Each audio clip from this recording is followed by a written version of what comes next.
Bonjour chère auditrice, bonjour chers auditeurs et bienvenue sur cette chaîne de podcast Zen Attitude chez Zenome. Donc je suis Stéphanie Jasny, je suis énergéticienne, médium et passeuse d'âme et je travaille au sein de ma micro-entreprise que j'ai ouverte en janvier 2023. Donc vous pouvez me retrouver sur les réseaux sociaux sous le nom de Stéphanie Zenome, mais également sur mon site www.zenome.fr. Vous y trouverez les nouveaux accompagnements que j'ai mis en place pour la rentrée de janvier 2024 et je vous invite à vous inscrire à ma newsletter pour vous tenir informé sur les prochaines initiations qui sont possibles et les prochains stages de passeur d'âme. Tout ça, je le partage dans ma newsletter, donc n'hésitez pas, c'est gratuit. Je vous laisse maintenant profiter de cet épisode.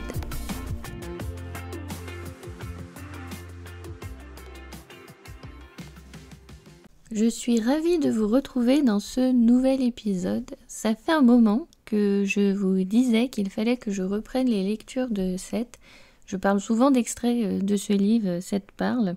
Et ça y est, je me suis lancée dans la relecture de ce livre, donc avec le tome 1. Alors pour un petit peu faire l'introduction de ce livre, un petit peu pour vous expliquer comment il a été écrit. Donc le titre, c'est pour le tome 1, c'est Seth parle, l'éternelle validité de l'âme. Donc Seth est une personnalité qui parle à travers Jan Roberts, l'auteur.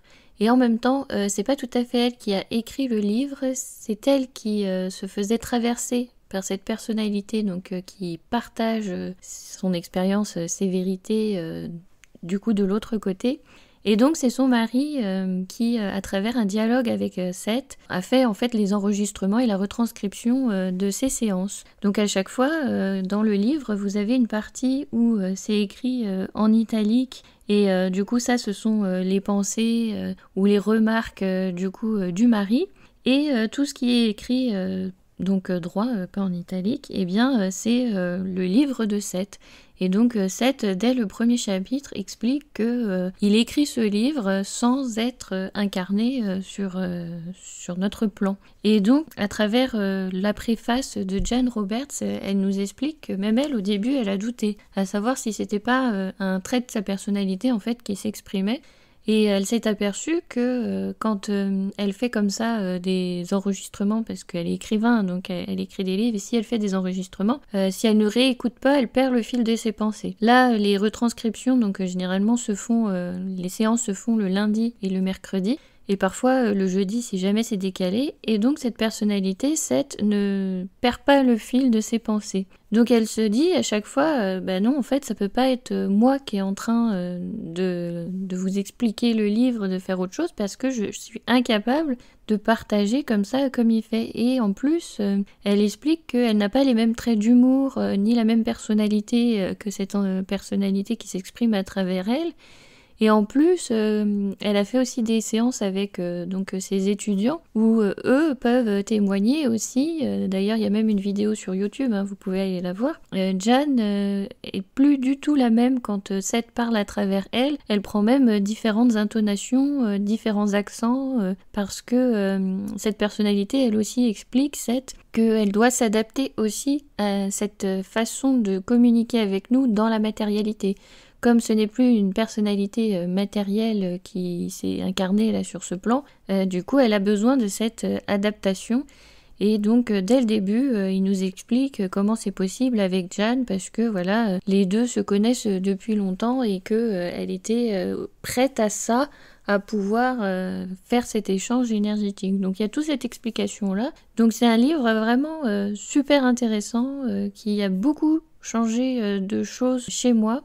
Et dès le chapitre 1, il nous explique que à travers la lecture, non seulement il s'adresse à nous, lecteurs qui est en train de lire, mais aussi à nous, tout notre corps. C'est comme si qu'il y avait un rappel des mémoires, un petit peu un encodage qu'on refait au niveau des cellules pour nous rappeler tout ça. Alors bien évidemment, vous êtes absolument libre de croire ou non à ce qui est dit dans ce livre, à comment il a été fait, comment il a été rapporté, mais c'est juste pour vous expliquer voilà, que le fait de lire ce livre, ça peut changer pas mal de perceptions, et pas seulement au niveau du mental. Parfois, il y a certains chapitres où mon mental ne comprend pas vraiment tous les principes de physique quantique qui sont abordés, et pourtant l'information passe à travers le corps. Vous voyez, quand j'ai lu ce livre, j'avais des moments où j'avais des vertiges, le souffle coupé, et j'étais obligée d'arrêter ma lecture parce que parfois c'est trop. C'est trop, il y a quelque chose énergétiquement qui passe et il y a besoin d'intégration par le corps. Donc ce livre, je ne vous conseille pas de le lire en une seule fois, de prendre le temps de le lire et de vous laisser imprégner par ces enseignements.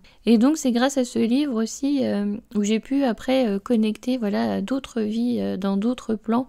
C'est vraiment ce livre qui m'a changé un petit peu toutes ces perceptions sur l'âme, l'âme multidimensionnelle, etc. Et en fait, effectivement, vous ne pourrez pas connecter à d'autres vies, que vous appelez vie antérieure. Vous ne pourrez pas connecter à ces autres plans si vous n'avez pas cette conception d'âme multidimensionnelle. Même chose, c'est pas possible de faire un voyage chamanique si vous ne touchez pas cette notion-là, parce que l'âme multidimensionnelle, c'est vous êtes à la fois dans votre corps et à la fois c'est possible d'être ailleurs. Donc voilà, les prochains épisodes vont être un petit peu sur la lecture de cette parle, où je vais un petit peu essayer de vous partager ma compréhension du texte, ce que j'en retiens, les informations principales.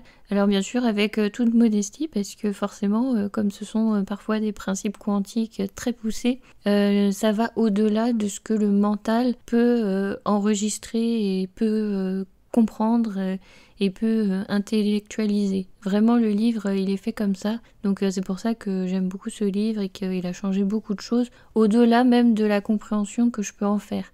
Voilà. Donc c'est parti, on va se lancer dans un nouveau chapitre et à chaque fois vous retrouverez un petit peu comme ça l'introduction pour chaque épisode qui vont venir. Donc c'est parti, on se lance dans la lecture de cette parle, l'éternelle validité de l'âme, donc le tome 1.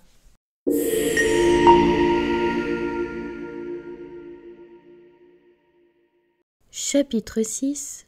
L'âme et la nature de ses perceptions. Dans ce chapitre, Seth utilise le mot aussi entité pour définir l'âme, parce que il veut enlever le côté en fait religion qui est associé au mot âme, donc il parle à la fois âme et entité. En plus, il explique que peu importe en fait les mots qu'on utilise, nous sommes l'âme et l'âme c'est nous.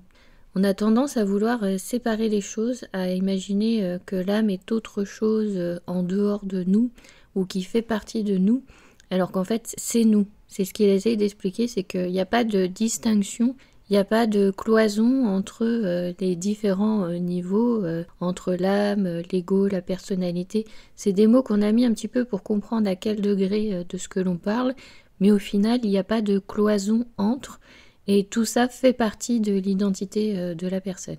De plus, il explique que l'âme n'est pas statique. C'est pas quelque chose qui ne bouge pas. Elle est en perpétuel changement.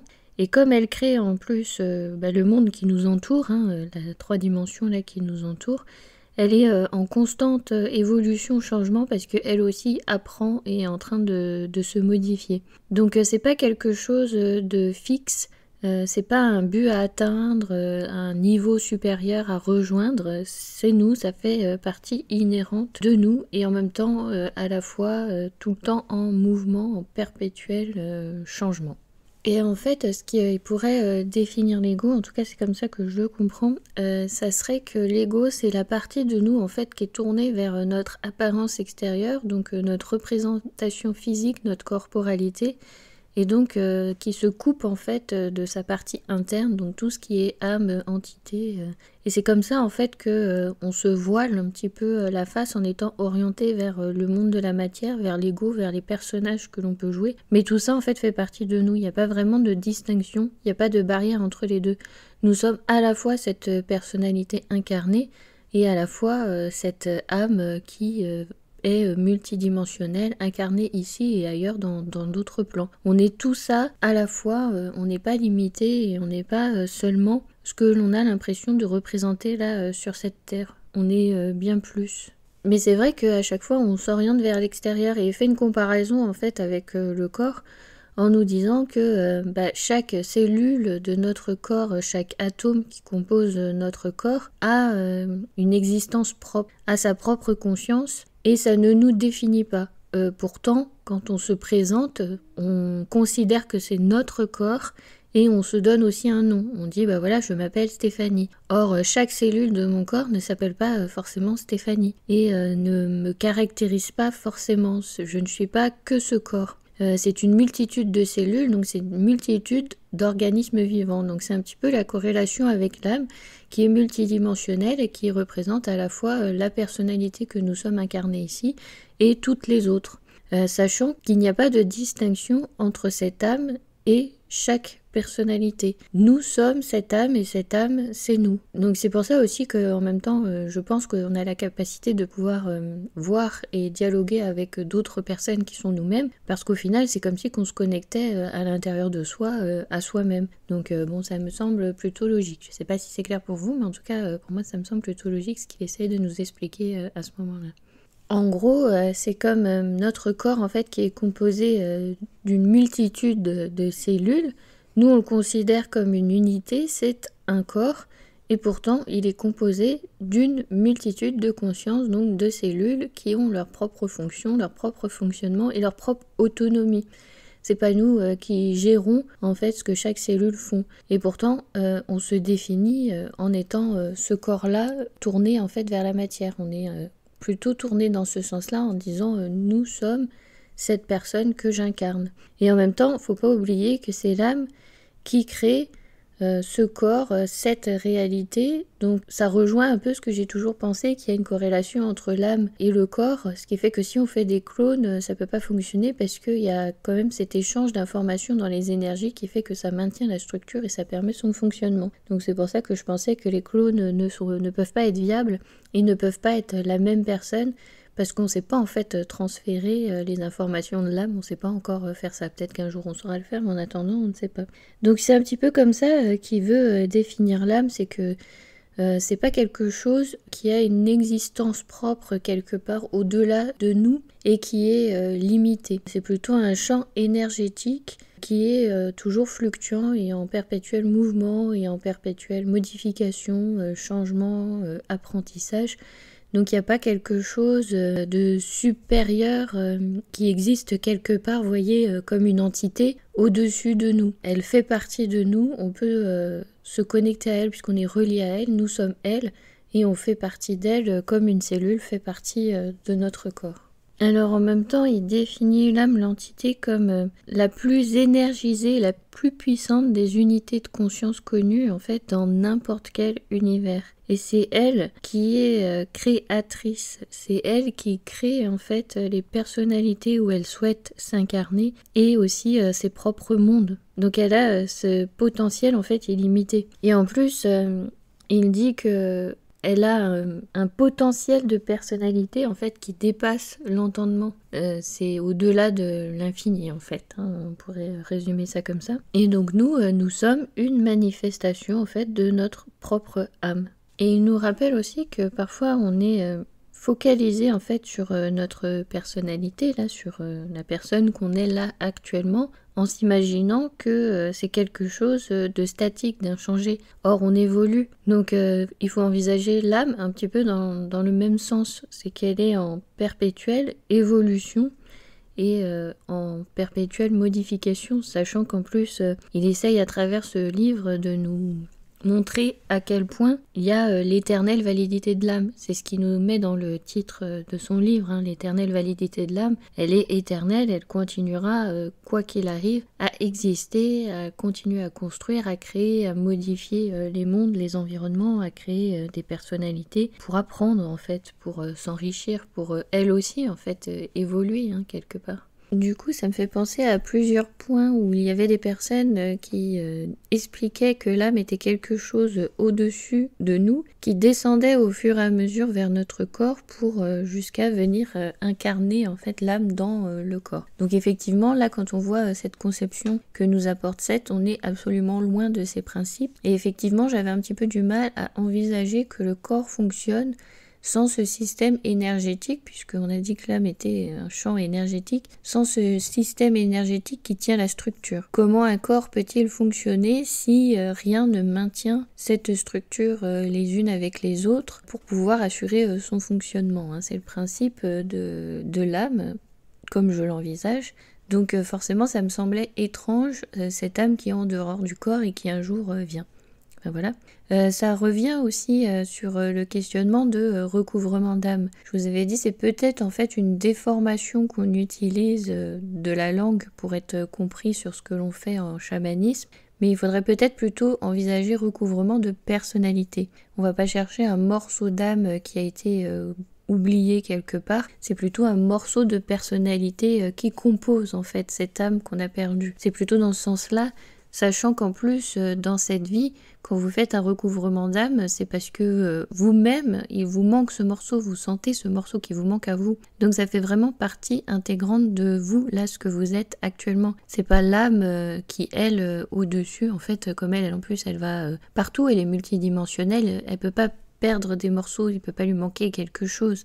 C'est de l'énergie, c'est au-delà. L'énergie peut facilement se connecter à sa propre énergie qui est partout. C'est le principe en fait là de ce qu'il essaye de nous expliquer de l'âme. Donc il faudrait plutôt envisager le recouvrement d'âme comme un recouvrement en fait de personnalité. Vous allez chercher le morceau de vous qui correspond à vous là à l'instant T, ce dont vous avez besoin maintenant. Mais l'âme en elle-même, je ne pense pas qu'elle se fractionne malencontreusement et qu'elle se perde.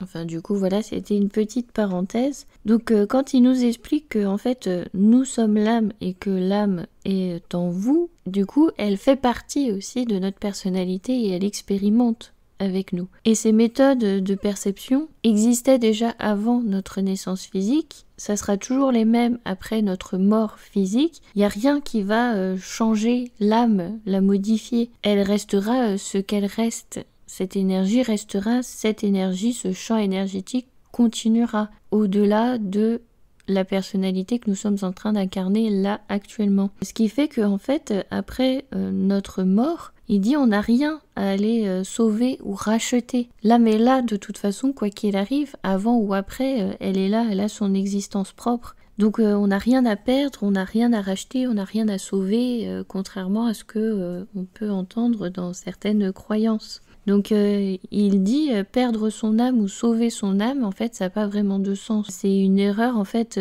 d'interprétation, car l'âme elle fait partie de nous-mêmes et en fait elle est un peu indestructible. Donc du coup ça rejoint en fait ce que j'étais en train de vous dire sur perdre son âme, aller chercher un morceau de son âme, c'est plutôt un morceau de sa personnalité qu'on vient ramener dans son champ énergétique plutôt que son âme en elle-même qui s'est morcelée. Donc voilà, ça sera rejoint en fait ce que je venais juste de dire juste avant.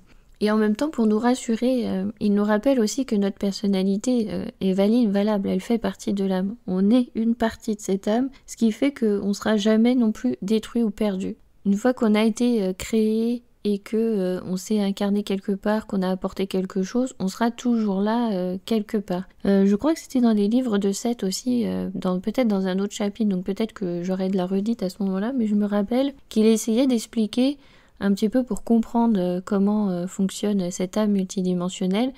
Si on se ramène au point de vue de notre personnalité, là je suis Stéphanie femme adulte, mais je suis aussi cette Stéphanie enfant que j'ai été, et je suis aussi Stéphanie, cette vieille dame en devenir.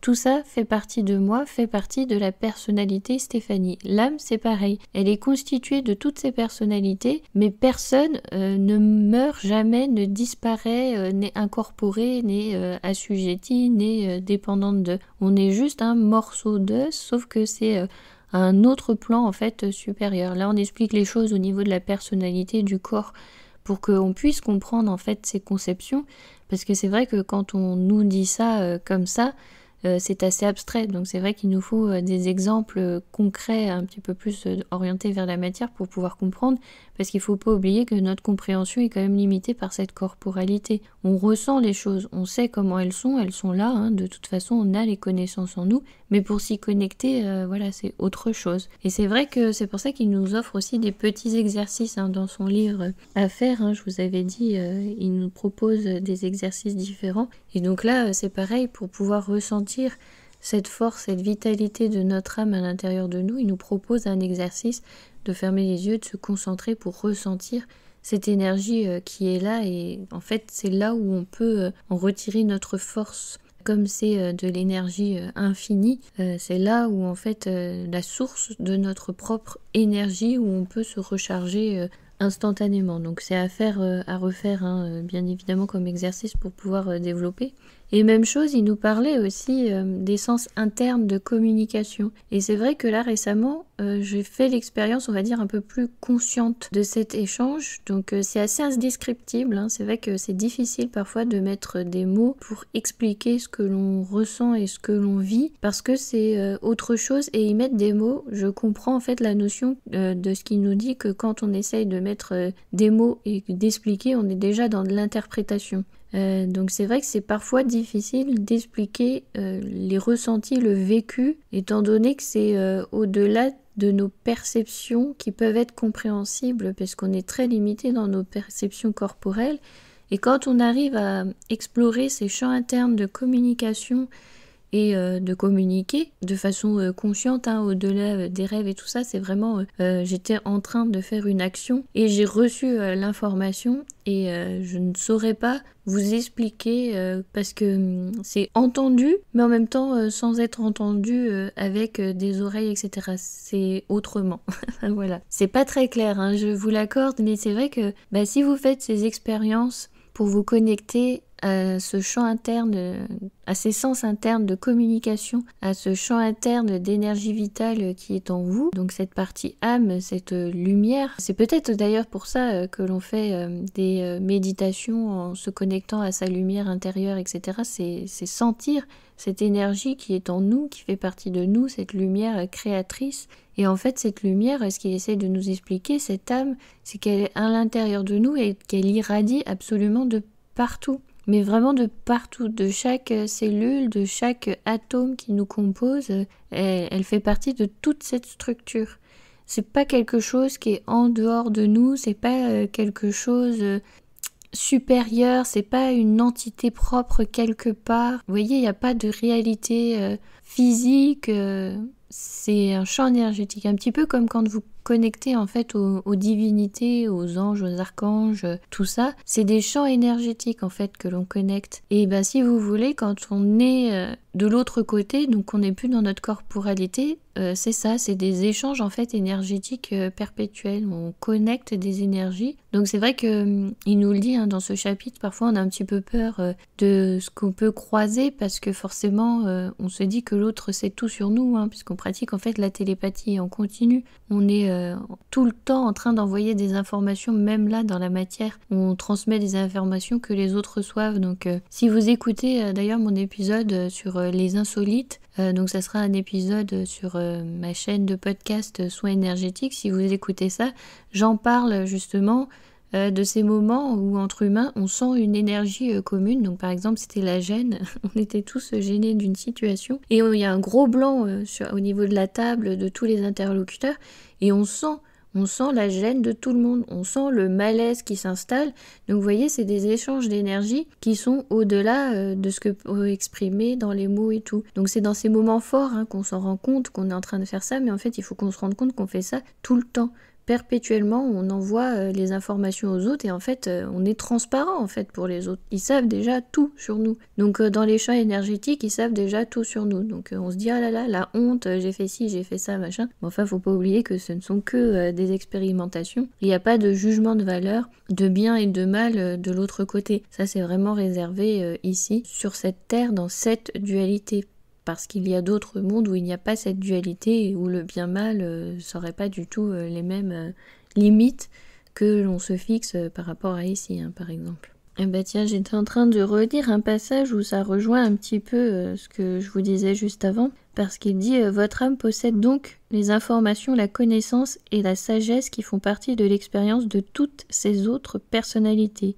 Vous pouvez accéder à ces informations à l'intérieur de vous-même, mais seulement si vous comprenez la nature véritable de votre réalité. Donc c'est bien ce que je vous disais, c'est pour ça qu'on peut se connecter à d'autres personnalités qu'on incarne dans d'autres plans, donc d'autres nous à d'autres temporalités, que ce soit sur cette ligne temporelle ou d'autres réalités parallèles, parce que en fait on partage ces informations les uns avec les autres, et c'est vrai qu'on peut interagir à un moment T sur la vie de l'autre en lui apportant notre aide. Et à l'inverse, il peut aussi nous apporter de l'aide aussi ici et soigner des choses, des traces que nous on porte là, qu'on n'arrive pas forcément à comprendre. Voilà, il y a toujours cet échange perpétuel entre les uns les autres. Donc tout en sachant que nous sommes tous cette âme, nous sommes tous les uns les autres nous-mêmes, dit comme ça c'est un peu bizarre. Et en même temps, vous voyez que nous sommes tous autonomes. Parce que là, je suis en train de vivre ma vie de Stéphanie. Le samouraï que j'avais été, donc je vous en parle dans d'autres podcasts. Si vous ne connaissez pas, écoutez les autres podcasts, sinon vous allez trouver ça un peu bizarre. Le samouraï que j'ai été dans une autre vie, ou que je suis dans une autre vie, il est autonome aussi. Et pourtant, je sais que c'est moi. Et pourtant, lui, il sait que c'est moi et que nous sommes en fait, nous sommes l'un l'autre, la même personne, et pourtant on est différents et autonomes. Et quand on se voit, quand on se connecte, je sais que c'est moi. Ça m'est arrivé aussi avec un monsieur en Égypte que j'ai connecté, donc je suis ce vieux monsieur en Égypte, il m'a montré où il habitait, dans sa cour où j'ai vu un enfant. Et je savais automatiquement que ça c'était l'âme de ma sœur. Donc voilà, on reçoit automatiquement les informations. Et ça va au-delà de ce que l'on peut entendre, percevoir, comment je reçois ces informations. Et maintenant, je mettrai sous forme de ce que explique Seth, ces sens internes de communication. Même chose quand je connecte avec des défunts. Par exemple, là récemment, on m'a appris la mort de quelqu'un. Et je suis capable de vous dire, là en fait... Donc cette âme va rester plusieurs jours pour dire au revoir, mais en fait tout est ok sur cette fin. Elle reste juste là pour dire au revoir à tout le monde, elle est en paix et elle va s'en aller, elle va passer à la lumière et tout est ok. Comment je reçois ces informations? Je ne saurais pas vous l'expliquer avec des mots parce que je n'entends pas, je veux dire on me parle pas dans l'oreille, j'entends pas de chuchotis, je ne vois pas, il n'y a pas de phrase écrite qui me dit c'est tout ça et je perçois ce genre d'informations. Donc c'est ce que je mettrais en fait sous les sens internes.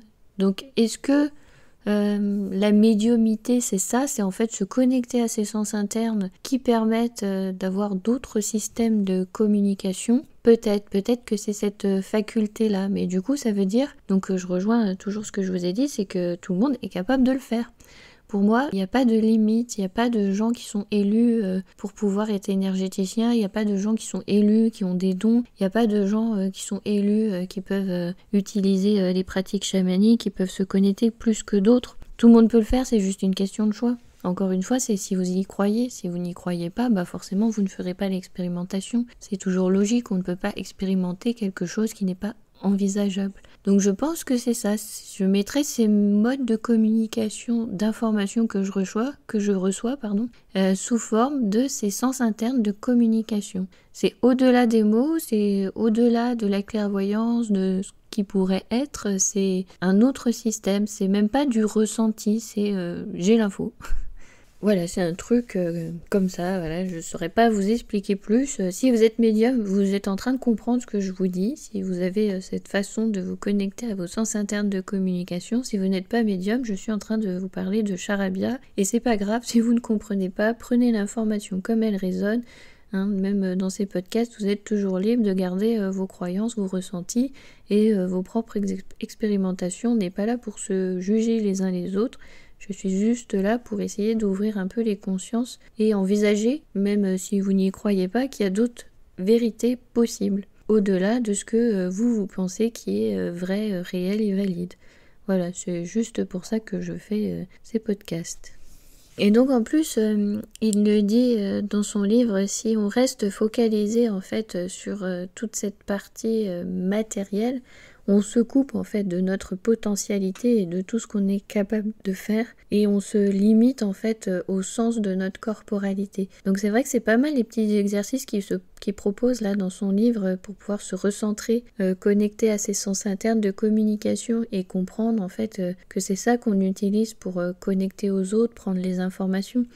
Vous voyez quand il y a un vieux blanc à table et que tout le monde est gêné, vous sentez bien cette énergie de gêne, vous sentez bien qu'il y a cette communication et ça va au-delà des mots, etc. Vous ressentez quelque chose de différent. Ça fait partie en fait de la communication des sens internes que l'on utilise. C'est un des exemples, sachant que là c'est aussi beaucoup du ressenti, donc c'est beaucoup de la clairsentience puisqu'on ressent cette énergie de gêne. Donc là, ça passe pas mal à travers cette sensation-là. Mais voilà, c'est un des exemples qui me vient un petit peu pour expliquer ces sens internes de communication. Parce que la situation, puisqu'il m'était arrivé, j'avais un doute sur un chiffre, la personne ne savait pas si c'était tel chiffre, c'était hyper important. Et en plus, moi j'étais un peu en mode panique à ce moment-là et je me disais, ah là là, si on se trompe d'un chiffre, c'est foutu. Enfin, voilà, c'était un peu question vie ou de mort, mais dans la version humaine, vous savez, quand on est en mode panique, il n'y avait pas de vraie urgence de vie ou de mort, mais quand on est dans le mode panique, on n'arrive plus trop à raisonner. Et j'ai reçu l'information du chiffre et on m'a dit c'est ça. Et j'ai senti que ça venait au-delà de moi, mais que ça faisait partie de moi. Voilà, je ne saurais pas mieux définir ça. Donc c'est un peu comme si qu'on se connecte à sa part divine, donc je dirais à notre âme, puisqu'on est en train de parler de l'âme, et que celle-ci communique par les sens internes de communication en montrant l'information, voilà c'est ça. Et là, c'était sûr et certain. Et après, ça a apaisé aussi ma panique. Et j'avais pas besoin après de vérifier. J'étais du coup un peu rassurée parce que c'était au-delà de moi. Et je me suis dit, c'est cool de pouvoir avoir cette information-là parce qu'effectivement, du coup, si c'est vrai, je saurais comment connecter à mon âme sans en fait me faire usurper par une autre entité en fait qui pourrait m'envoyer n'importe quelle information. Vous voyez, c'était un petit peu un exercice, on va dire, qui m'a permis de comprendre cette connexion que j'ai de communication avec mon âme à l'intérieur de moi, cette énergie vitale, sans me tromper. Voilà. Est-ce que c'est clair? Bonne question.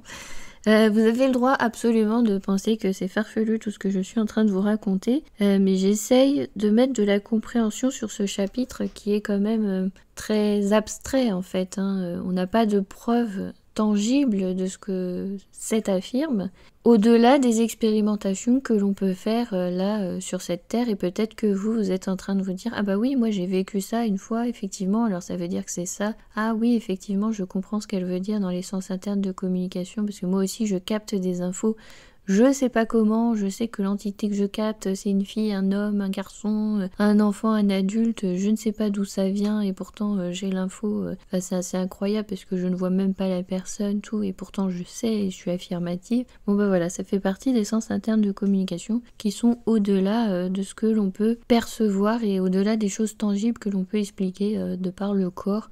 Parce qu'encore une fois, on est limité dans notre corporalité et dans notre compréhension aussi des choses. Parce que là, en plus, tout ce que Seth nous dit, on essaye de le comprendre, mais forcément toujours dans notre limite de corporalité et avec notre cerveau, nos limites là qu'on a actuellement. On n'est pas aussi libre que quand on est, par exemple, dans le monde des rêves, où là, les modes de communication sont beaucoup plus fluides, rapides, vastes et infinis.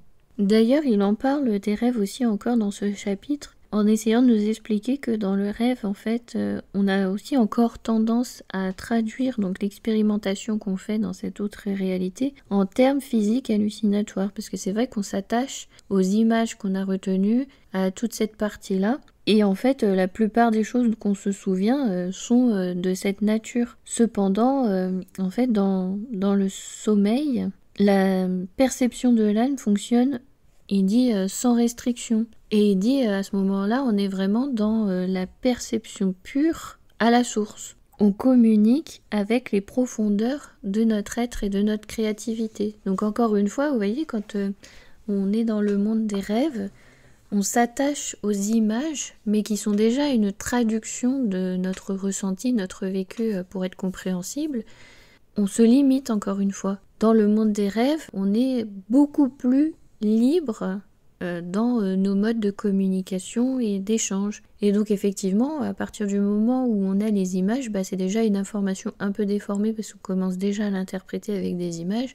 Et après, forcément, on essaye d'en faire une interprétation. Mais voilà, c'est vraiment un petit peu pour nous faire sentir ces moyens de communication qui sont au-delà de nos perceptions. Un petit peu comme ce que je vous expliquais sur les sens internes, où on reçoit des informations qui vont au-delà de ce qui peut être compréhensible et explicable. Parce que pour l'instant, on ne peut pas l'expliquer. Mais peut-être que plus tard, en avançant, on sera capable d'expliquer en expliquant tous les mécanismes, etc. Bon, il faudrait que la science s'intéresse à ces autres modes de communication. C'est ce qu'elle fait un petit peu avec la physique quantique, vous savez, avec les particules qui sont placées à des kilomètres, et quand on modifie la particule là, ça modifie l'autre à des kilomètres, alors qu'il n'y a rien entre qui permet cet échange de communication, mais comme elles sont reliées, ça se modifie. Donc c'est vrai que ça commence... Nous sommes dans les prémices en fait pour expliquer tout ça, et peut-être qu'un jour on fera une grande avancée parce qu'il y aura des personnes qui s'intéresseront davantage à ça, mais il faut imaginer un petit peu nos modes de communication au-delà, un peu comme ça, où en fait tout est en perpétuel mouvement énergétique.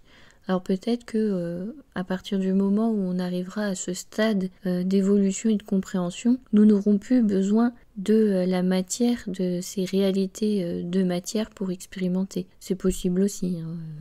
En fait, tout est possible, puisque nous sommes illimités et créateurs à l'infini.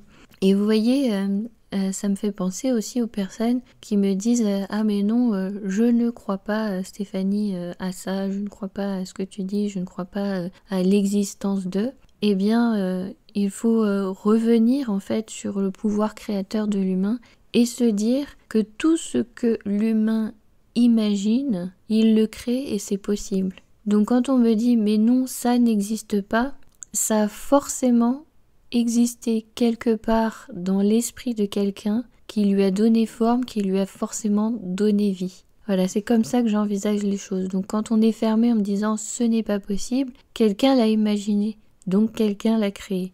Peut-être que c'est pas visible dans notre plan, mais quelqu'un l'a forcément créé quelque part. Alors après, que ce soit dans un film, que ce soit virtuellement, dans un jeu, que ça prenne forme peut-être quelque part autre, ok, mais ça existe forcément quelque part. Et donc, ça prend forme aussi dans d'autres plans. Là, on est limité par nos perceptions, en se disant, mais non, mais c'est pas possible, c'est imaginaire. Oui, mais à partir du moment où quelqu'un il a imaginé, n'oubliez pas qu'on a ce pouvoir créateur, donc ça prend forme quelque part et ça existe. Et c'est un peu le même principe en fait pour les croyances, les religions, les divinités, etc. On donne du pouvoir à de par nos croyances, donc de par ce pouvoir créateur. Donc quand on imagine quelque chose, on lui donne forme quelque part, il a une existence, même si c'est que dans le rêve. Et le rêve, on vient de le dire, c'est une autre réalité. Donc il a une existence quelque part dans un autre plan. Je dis pas que tout existe dans notre plan physique, visuel. Faut pas oublier qu'on est limité là dans notre corporalité. Mais ça existe quelque part. Donc si vous ne pensez pas que tout ça est possible, c'est comme si vous limitiez les humains à ne pas avoir cet esprit créateur et à ne pas être capable de créer, d'imaginer quelque chose. Or vous êtes bien d'accord, les humains créent et imaginent en permanence. Donc ça existe. Alors je terminerai sur une petite phrase de Seth où il nous dit « Je veux encore insister sur le fait que si tout cela paraît difficile lorsqu'on essaye de l'exprimer, tout devient intuitivement beaucoup plus clair quand on apprend à faire l'expérience de ce que l'on est. » Donc ça rejoint un peu cette idée de... à partir du moment où on essaye de vous exprimer les choses avec des mots, on essaye de faire une définition pour la compréhension de tous, mais c'est vrai que rien ne prévalue l'expérimentation, comme quand je vous dis de vous connecter en fait à vos sens internes de communication et à envisager que c'est possible pour pouvoir le sentir, le vivre. Il n'y a que quand vous le vivrez que vous comprendrez la définition de ce qu'est les sens internes de communication. Tant que vous ne l'aurez pas expérimenté, vous verrez seulement des choses abstraites et vous vous direz alors est-ce que je dois me connecter avec mon troisième œil? Est-ce que c'est avec mes oreilles? Est-ce que je vais entendre une info? Comment je vais la recevoir? Comment je vais la voir? Est-ce que je vais la visualiser? Est-ce que ça va être une lumière? Tant qu'on est dans cet esprit-là limité par sa corporalité, c'est difficile d'en faire l'expérimentation. Mais une fois qu'on en aura fait l'expérimentation, on arrive à comprendre tout le potentiel illimité de ce qui est possible et ça ouvre d'autres perceptions. Voilà, c'est un petit peu comme ça que je résumerai le tout. Donc je vous remercie infiniment pour votre écoute et je vous dis au prochain numéro pour le prochain chapitre qui arrive dans 2 semaines. Passez un bel été parce que là j'enregistre l'épisode un petit peu en avance mais là ça sera l'été. Donc profitez de l'été, du beau temps, de vos proches et je vous envoie comme d'habitude bien évidemment toujours toutes mes amitiés. À bientôt.